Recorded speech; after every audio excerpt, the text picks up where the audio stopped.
Warahmatullahi wabarakatuh. Bagaimana kabar kalian? Semoga dalam keadaan sehat walafiat dan dalam perlindungan Allah Subhanahu wa taala. Baik, bersama lagi dengan saya Pandu Pramudita yang akan bersama kalian dalam mata kuliah Filsafat Nusantara. Kali ini saya akan melanjutkan materi nilai filosofis seni rupa Nusantara bagian kedua. Silakan kita bersama-sama menyimak materi yang akan saya paparkan. Saya akan menerangkan bagaimana cara menelisik karya seni rupa melalui teori pola estetik. Ya, sebelumnya saya sudah menerangkan bagaimana cara menelisik karya seni rupa melalui teori bentuk. Nah, sekarang saya akan mengungkapkan tentang teori pola estetis. Nah, teori pola estetis ini dikemukakan oleh Jacob Sumarjo. Nah, Jacob Sumarjo mengemukakan bahwa pola estetis merupakan pola yang disusun berdasarkan unsur-unsur filosofi. Ada 4 pola estetis, antara lain estetika pola 2, estetika pola 3, estetika pola 4, dan estetika pola 5. Nah, estetika pola 2 itu merupakan pola estetis yang disusun atas 2 unsur filosofis. Kedua unsur filosofis ini memiliki sifat yang bertentangan atau disebut paradoks dualistik atau monisme dualistik. Kemudian estetika pola 3 merupakan pola estetis yang disusun atas 3 unsur filosofis. Ketiga unsur filosofi ini didasarkan adanya kepercayaan dualisme antagonistik, yaitu dua entitas yang bertentangan dan memunculkan sebuah entitas baru diantaranya sebagai penghubung. Nah, dalam hal ini antara estetika pola 2 dan estetika pola 3 ini ada kaitannya. Jadi estetika pola 3 itu perkembangan dari estetika pola 2, di mana ketika muncul dua paradoks dualistik, yaitu dua entitas yang saling bertentangan, itu pada estetika pola 3 itu memunculkan satu entitas baru, yaitu entitas yang berada di tengah-tengah antara dua entitas yang saling bertentangan ini. Kemudian yang ketiga, estetika pola 4 merupakan pola estetis yang disusun atas 4 unsur filosofis. Keempat unsur filosofis ini didasarkan atas 4 komponen dasar yang merujuk pada kesempurnaan. Jadi 4 itu melambangkan kesempurnaan. Dalam arah itu semua mata angin itu sudah dituju ya, baik timur, kemudian selatan, barat, dan utara gitu ya.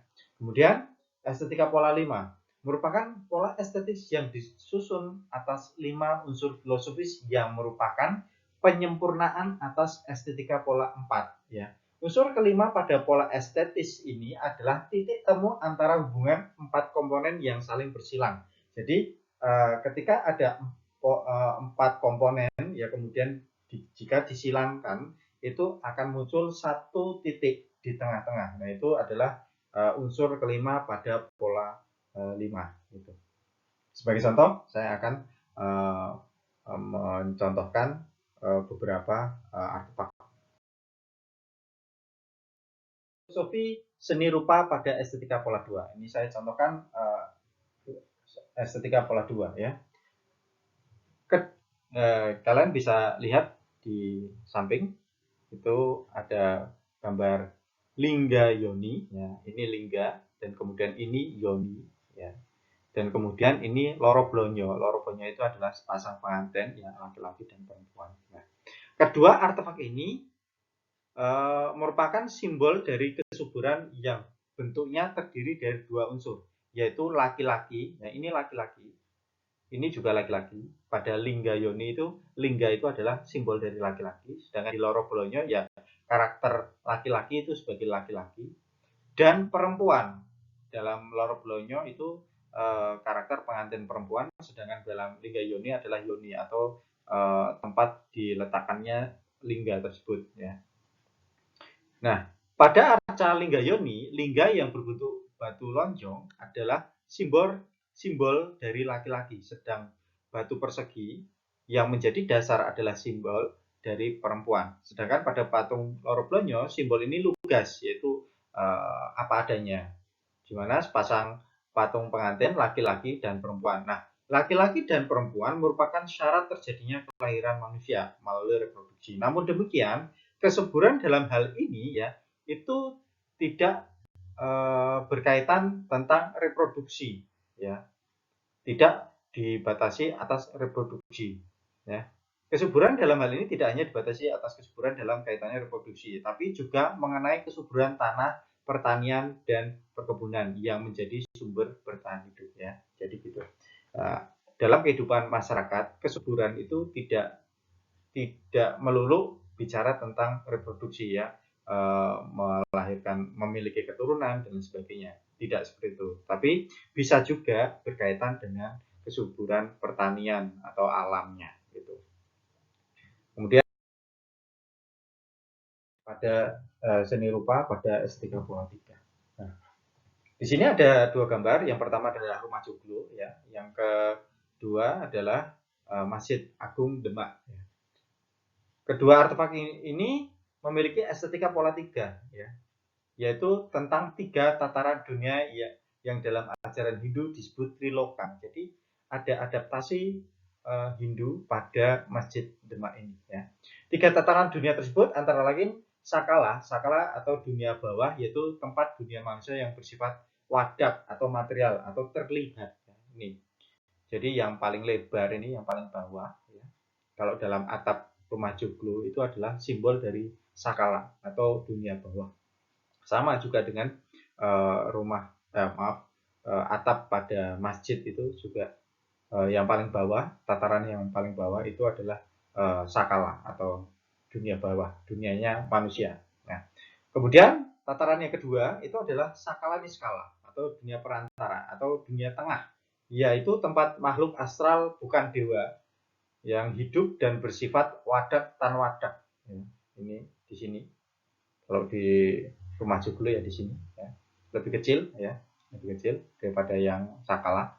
Nah, ini tempat tinggal makhluk hidup, bukan berarti atap ini menjadi tempat tinggal, ya, bukan, tapi ini hanyalah simbol, ya. Jadi di atas dunia manusia itu ada dunia makhluk yang bukan dewa, misalkan ada Banaspati, ada Genderuwo dan lain sebagainya, itu hidupnya di sini. Makhluk-makhluk mitologi itu hidupnya di sini, ya.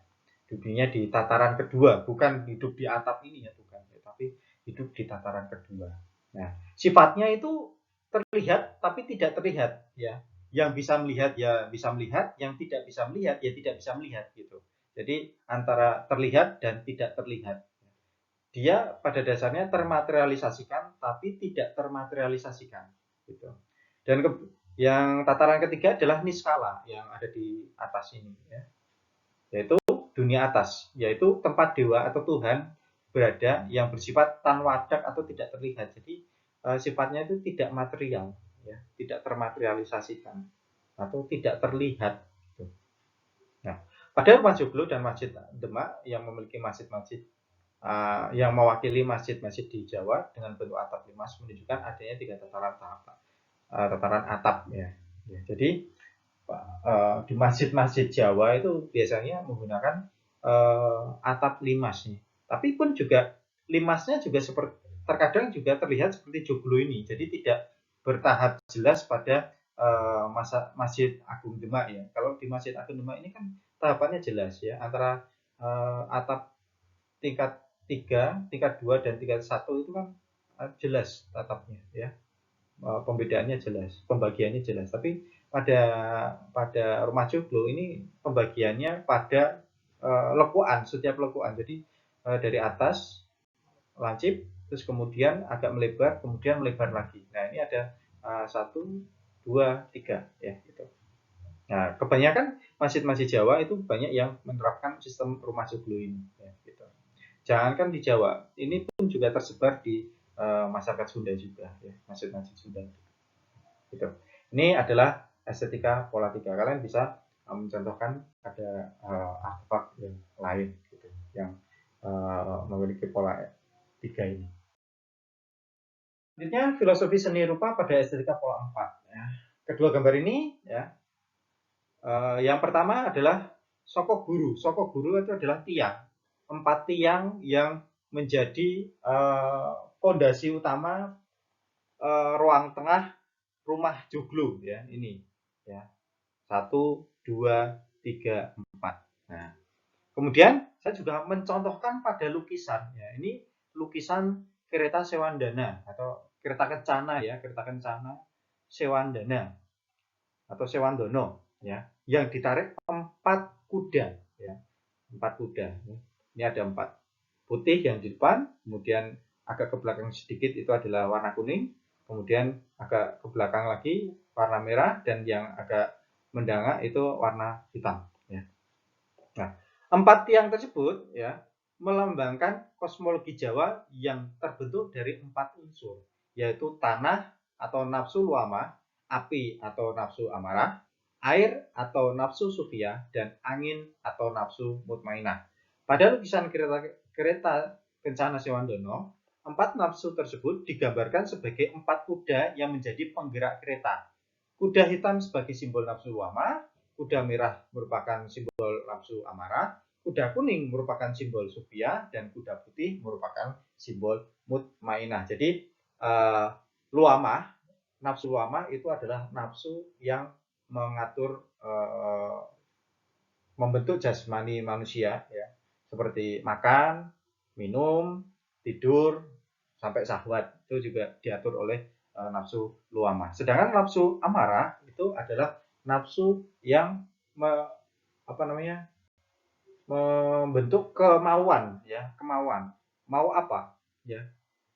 Tapi kalau nafsu amarah ini, kalau luama itu dibawa kepada hal yang positif, artinya maka badan jasmani manusia itu akan sehat. Sedangkan kalau nafsu amarah ini dibawa ke hal yang positif, maka menciptakan semangat gitu. Nah, kemudian nafsu sufia, ya, nafsu sufia itu nafsu yang menciptakan keinginan. Jadi ada perbedaan antara kemauan dan keinginan. Jadi, ingin itu kalau misalkan eh, kalau misalkan hal negatifnya itu adalah meri atau sirik ya, maksudnya sirik itu iri dengki ya. Kalau misalkan ada orang yang punya mobil mewah, kita juga ingin. Terus kemudian kalau misalkan dalam hal makan, misalkan yang makan itu harusnya cukup nasi sama telur, katakanlah pengennya sama sate terus dan sebagainya, itu adalah nafsu sufia. Sedangkan pada hal positifnya, jika nafsu sufia ini digiring pada hal positif, maka membentuk cita-cita yang luhur ya. Cita-cita akan membentuk cita-cita manusia. Kemudian nafsu mutmainah. Nah, nafsu mutmainah seperti yang sudah saya terangkan di pertemuan sebelumnya adalah nafsu yang akan menggiring manusia untuk berbuat hal yang baik. Ya, namanya berbuat baik adalah nafsu dalam hal ini. Nah, jadi jika tidak terkontrol, maka nafsu tersebut akan dimanfaatkan secara negatif oleh orang. Jika kita tahunya berbuat baik itu ya, yang penting ngasih misalkan begitu. Yang penting masih ada orang yang minta-minta, yang penting ngasih. Padahal pada ajaran Jawa ya, secara filosofi kan pepatah lah secara umum gitu, daripada kita memberi makan, lebih baik kita memberi kail pancing gitu. Maksudnya apa? Daripada kita memberikan sesuatu secara cuma-cuma, lebih baik kita mengajarkan sesuatu agar dia bisa mandiri gitu. Jadi ternyata mutmainah atau kebaikan itu pun juga adalah nafsu gitu. Harus kita kontrol. Nah, dalam lukisan tersebut itu ternyata ada susunannya. Susunan kuda tersebut telah diatur. Kuda hitam berada di belakang dan bersanding dengan kuda merah. Artinya apa? Kekuatan jasmani dibandingkan atau disandingkan dengan semangat akan menjadi sumber manusia berbudidaya. Artinya dia bisa bekerja gitu. Berbudidaya itu bekerja atau geraknya badan manusia. Adapun kuda putih dan kuda kuning berada di depan bermaksud bahwa budidaya manusia tersebut diarahkan pada cita-cita yang memiliki nilai budi luhur. Nah, jadi cita-cita itu kuda kuning, budi luhur itu adalah kuda putih. Jadi ini melambangkan filosofi bahwa jasmani kita yang kemudian didorong dengan semangat dan kemudian ditarik untuk menuju ke cita-cita yang luhur, seperti itu. Selanjutnya saya akan menerangkan filosofi seni rupa pada estetika pola 5. Di sini juga saya menampilkan kereta Kencana Sewandono dan satu lagi batik Kawung. Batik Kawung. Nah, pada motif batik Kawung terdapat 4 motif elips ya. Ini 4 motif elips yang saling bersilang dengan dihubungkan pada satu titik di tengah. Ini titiknya. Nah, 4 motif elips adalah 4 unsur kosmologis yang sama dengan kosmologis pada estetika pola 4 ya. Tadi apa namanya? Ada Luama, ada Amara, ada Supya dan ada Mutmainah. Ada utara, ada timur, ada selatan dan ada barat juga. Nah, kemudian perbedaan terdapat pada unsur kelima yang menjadi titik temu tersebut yang menjadi pusat ya. Jadi ada perbedaannya. Jadi pada pola 4 ya hanya 4 unsur tersebut yang dimunculkan, sedangkan pada pola 5 ada satu titik tengah di sini ya. Adapun pada lukisan kereta Kencana Simandono, unsur kelima adalah kereta itu sendiri ya. Ini keretanya. Ya. Yang unsur kelima kereta itu sendiri yang membawa kusir serta penumpangnya. Nah, kereta kusir dan penumpangnya adalah satu kesatuan atas unsur kelima yang mengendalikan laju kereta. Dalam ajaran Jawa, kelima unsur tersebut dikenal dengan sebutan keblat papat kalimo pancar ya. Ini keblat papat, ada 4 keblat atau 4 arah ya. Ini ada 4 arah. Dan limo pancar, yang kelima adalah pancar atau pusat ya, pancar atau pusat. Atau bisa juga disebut sebagai sedulur papat kalimo pancar. Nah, ini ada dua perbedaan ya. Ada perbedaan. Jika keblat papat kalimo pancar itu pada kosmologi Jawa itu disebut sebagai makrokosmos atau dunia jagat raya ya, yang membentuk dunia jagat raya ini. Sedangkan sedulur papat kalimo pancar itu dalam kosmologi Jawa disebut sebagai mikrokosmos atau dunia manusia dalam arti manusia itu sendiri ya. Kalau dalam jagat raya itu keblat papat, keblat itu ada arah ya, ada utara, timur, selatan dan barat itu melambangkan adalah tanah, api, air dan angin gitu ya. Barat itu angin. Maka kalau dalam Jawa tuh kalau bilang ada barat itu maksudnya ada angin besar gitu ya. Nah, kalau sedulur ya sedulur itu adalah saudara ya. Ada saudara 4 ya. Saudara 4 itu 4 nafsu itu. Nah, yang kelima adalah pancar. Pancar yang dimaksud dalam sedulur papat kalimo pancar itu adalah jiwa manusia. Jadi jiwa manusia atau roh ya itu adalah pancarnya manusia. Gitu. Baik,